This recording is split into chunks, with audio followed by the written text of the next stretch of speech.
J'ai envie de penser qu'aujourd'hui, on va revenir à une ère où on va peut-être se détacher un peu de nos téléphones, être peut-être davantage présent. En tout cas, c'est ce que j'espère, parce que depuis cette période que j'aime bien appeler le grand break, la grande pause qu'on a vécue, où on n'avait pas d'autre choix que d'être tout le temps sur justement les réseaux sociaux, les téléphones, on a quand même passé 2 années avec très peu de contacts. Et je pense qu'on a besoin de revenir à ça, de revenir à des soirées où on sort sans son téléphone et sans se sentir obligé d'être toujours disponible, comme beaucoup de gens ont l'impression qu'ils sont obligés d'être à cause d'Internet. C'est vrai qu'on a eu il y a pas longtemps Bob Sinclair qui a dit: les gars, dès que je passe un morceau un peu plus connu que les autres ou quoi, vous sortez tous vos téléphones, arrêtez, profitez du moment. Bob Sinclair legend, you know.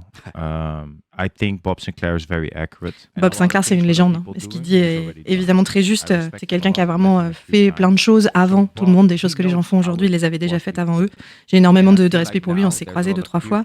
Et Bob Sinclair, justement, il sait comment étaient les choses avant. Il y a beaucoup de pression, en fait, sociale pour être au bon endroit et pour aller dans des concerts où peut-être on n'a peut-être finalement pas envie d'aller, mais où il faut être vu, où il faut être filmé.